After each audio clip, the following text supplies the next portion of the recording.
Halo sahabat catur, sekarang saya akan membagikan cara menyerang dalam pembukaan bidak berbaris di sayap menteri.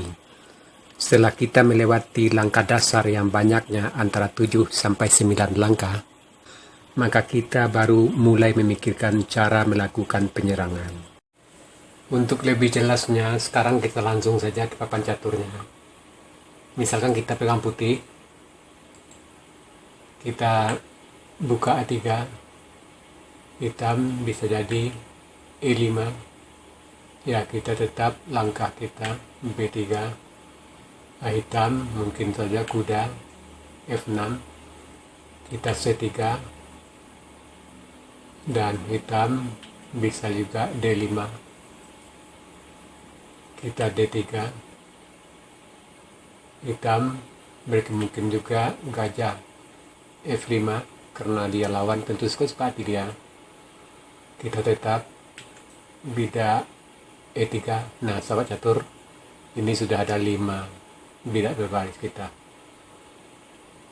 Dan hitam di sini mungkin kuda C6, ya kita tetap langkah gajah B2. Di sini mungkin hitam gajah D6 untuk bersiap berkade, dan kita tetap D2 karena lawan belum menyerang, jadi kita tetap pada langkah wajib kita. Dan di sini mungkin saja hitam bidak maju D4. Nah, kita baru 7 langkah dan lawan sudah menyerang. Dan di sini baru kita harus memikir, kalau lawan mempukul, seandainya dia pukul bidak E3, ini serasa kurang baik karena bidak F kita terpaksa pukul, dan sementara kedudukan raja kita kurang aman. Dan bila kita maju pada posisi ini, mungkin dia akan pukul bidak C, dan kita pukul pakai gajah juga kurang bagus kedudukan gajah kita. Maka di sini yang lebih baik dulu tentu kita buka jalur C untuk benteng kita. Ya, pertama untuk kita pukul dulu C, pukul D4. Tentu di sini hitam E, pukul D4. Dan untuk sementara bidak D4-nya juga tergantung karena bidak C-nya masih belakang. Nah, di sini kita bukan memukul bidak D4 karena ini kurang bagus pada posisi bidak kita yang lemah. Maka di sini yang terbaik untuk kita tentu bidak E4 mengancam gajah. Di sini banyak jalan gajah, dan salah satunya yang boleh dibilang logis tentu gajah E6 sambil melakukan tekanan terhadap bidak B juga. Dan di sini tentu kita kuda ke F3 melakukan tekanan terhadap bidak di D4. Nah, di sini tentu hitam mungkin saja rokade karena bidak ini untuk sementara belum gratis karena nanti dia juga bisa buang gajahnya, jadi belum bisa diambil. Maka kita tetap gajah E2 untuk bersiap rokade. Di sini hitam sudah rokade, tentu dia akan mulai bersiap menyerang. Biasanya benteng E8 untuk mengambil lajur setengah terbuka E. Nah, di sini tentu kita akan mengamankan raja dulu. Tapi di sini kita ambil tempo dulu. Mungkin kita bisa memajukan bidak B dulu.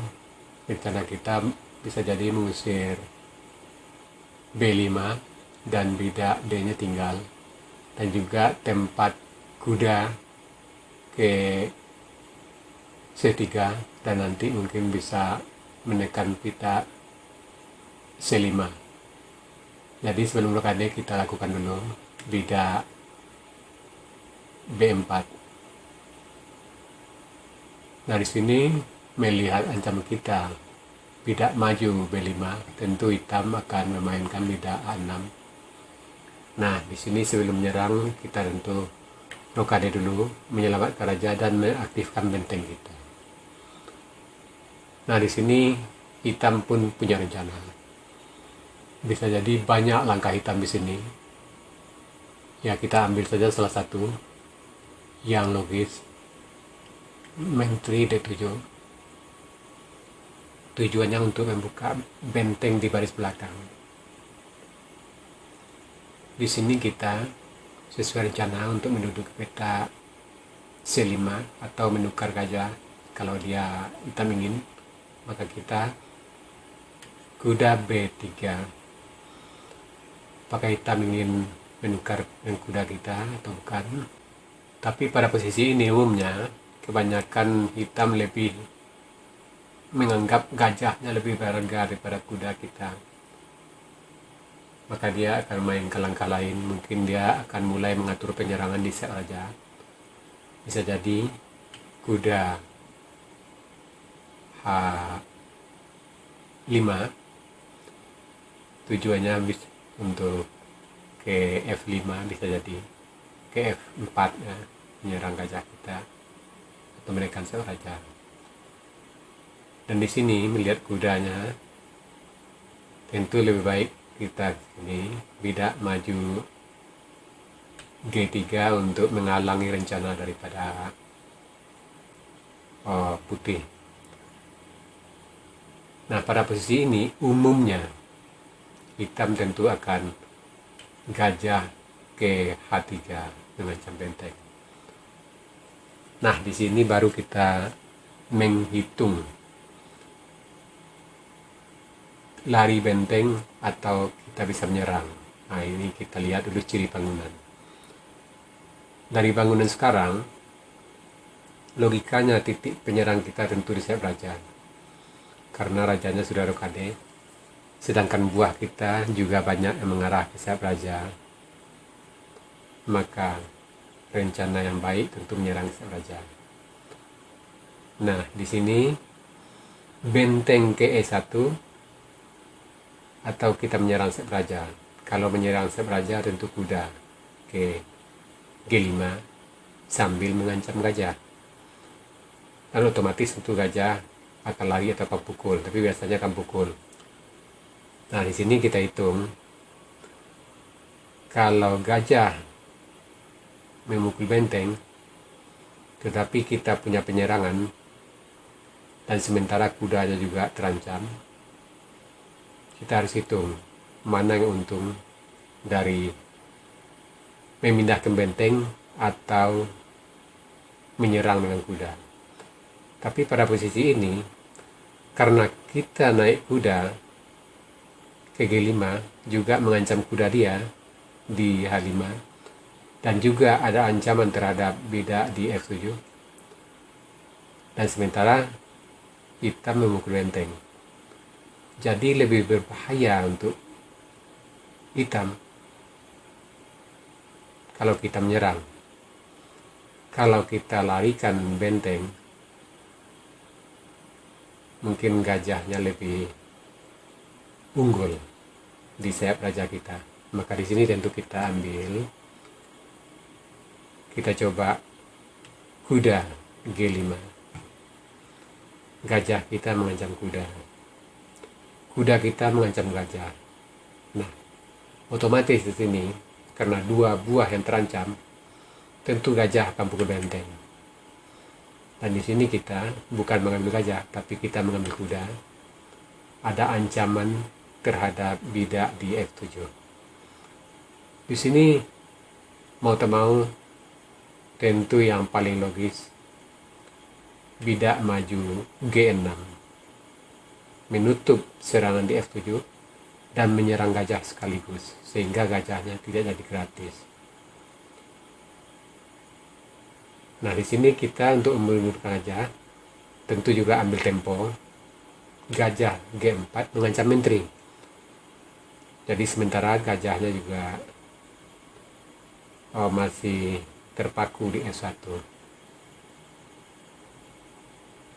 Nah, di sini tentu menteri yang terancam akan ke F7. Ini sangat logika, karena dia juga mengancam kuda. Di saat kita mengambil gajah, maka menteri pukul kuda, dan posisi kita kurang bagus. Di sini tentu kita bantu kuda dulu dengan bidak F4. Ini sangat kuat karena ada juga ancaman nantinya bidak E5 dan juga F4 melindungi peta E5. Nah, di sini hitam tentu akan berusaha mengusir kuda karena gajahnya tidak ada tempat kembali. Maka dia akan mengusir kuda. Nah, di sini kuda kita tidak mungkin mundur. Kalau mundur ke A, tentu dia akan menyerang gajah, dan gajah kita lari, kuda kita gratis. Nah, di sini kita akan pukul bidak F7. Di sini hitam terpaksa menteri pukul kuda, dan di sini kita juga terpaksa raja pukul gajah. Sebab kalau menteri yang pukul, maka kuda kita tinggal. Nah, di sini hitam biasanya akan menyerang bidak A5 mengancam gajah kita. Dan di sini tentu gajah kita terpaksa mundur, bisa ke F atau E. Kita coba ke E dulu untuk ambil tempo sambil membuat perhitungan terhadap bidak di E3, D3. Dan di sini hitam tentu juga mulai memainkan benteng yang tidak bekerja, benteng A D8. Dan kita juga memainkan benteng yang belum bekerja, benteng A C1. Nah, kita sudah menguasai lajur C setengah terbuka, dan hitam lajur D dan lajur E. Hitam punya 2 benteng, sementara kita punya benteng kuda bidak. Itu imbangannya, karena benteng kita ditukar dengan kuda dan 1 bidak. Tetapi posisi bidak kita di sayap raja dan pusat sangat kuat. Dan di sini hitam tentu akan mainkan gajah ke F8 untuk menambah perlindungan terhadap bidak D4. Dan di sini kita juga melakukan langkah tunggu, raja G2. Kita lihat apa langkah hitam. Di sini hitam tidak bisa gajahnya meninggalkan diagonal F A3, karena ancaman kuda kita akan naik. Dan di sini tentu hitam bisa jadi benteng D7 rencananya untuk damai benteng. Dan di sini kita bidak H4 mengunci sayap raja, dan hitam juga raja H7. Ini juga langkah tunggu karena dia melihat reaksi kita. Dan di sini kita gajah F3 mulai mengarahkan ke arah kuda hitam. Di sini hitam benteng E D8 sesuai rencana dia berapel.